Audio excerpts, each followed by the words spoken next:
Halo, saya Axel, kelas 3 SD di HSPG Banjarmasin. Saya akan cerita legenda Gunung Batu Bini dan Gunung Batu Laki. Cerita Gunung Batu Bini dan Gunung Batu Laki termasuk cerita rakyat Kalimantan Selatan yang sangat terkenal. Dahulu ada Angui, seorang pemuda yang cekatan dan rajin bekerja.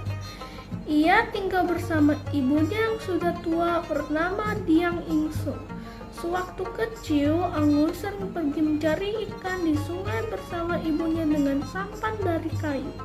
Ketika sudah dewasa, setiap hari ia pergi mencari rotan ke hutan dan menjualnya. Setelah mengumpulkan rotan, ia membersihkan dan mengikatnya dengan sangat rapi.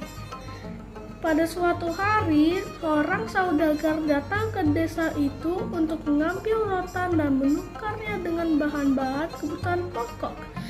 Angui pun ikut menyerahkan semua rotan tersebut untuk menukarkan dengan bahan makanan. Saudagar tersebut terkesan melihat ketelatenan Angui saat membersihkan dan mengikat semua rotannya. Kemudian dia pun mengajak Angui untuk berlayar. Angui pulang ke rumah dengan perasaan gembira dan meminta izin untuk ikut berlayar, walaupun harus meninggalkan ibunya sendirian. Setelah bertahun-tahun, Angui bekerja dengan rajin dan menikahi putri sang saudagar. Tidak berapa lama kemudian, saudagar itu meninggal dunia. Angui dan istrinya pun mendapatkan semua harta saudagar tersebut. Kemudian Angui berniat untuk mengunjungi ibunya. Istrinya pun menyambut gembira ajakan suaminya. Angui pun meminta anak buahnya menyiapkan perjalanan mereka ke kampung Angui dengan menggunakan kapal yang besar dan megah.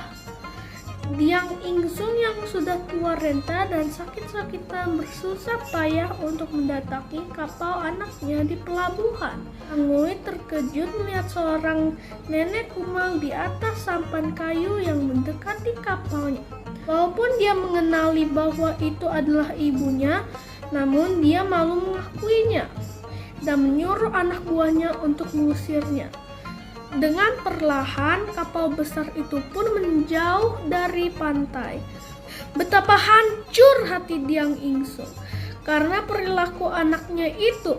Sambil menangis, dia berdoa agar anaknya menjadi batu beserta segala kekayaannya. Tiba-tiba, langit mendung. Hujan turun dengan derasnya, beserta badai dan petir yang saling menyambar. Kapal Angui terhempas badai dan petir berkali-kali hingga terbelah menjadi dua. Satu bagian berisi istri dan dayang-dayangnya, sedangkan bagian lainnya adalah Angui dan para awak kapal. Kedua bagian yang terbelah itu pun pelan-pelan karam. Angui sempat berteriak dan meminta pertolongan ibunya, namun Diang Insung tidak bergeming mendengar teriakan anaknya. Ia tetap mendayung sampannya hingga sampai ke daratan. Daratan kampung yang tergenang air lama-kelamaan surut. Ketika air surut, muncullah dua belahan kapal yang sudah membatu. Satu bagian kapal yang berisi istri Angui dan dayang-dayangnya, kemudian menjadi Gunung Batu Bini. Sedangkan bagian lainnya yang berisi Angui dan anak buahnya menjadi Gunung Batu Laki.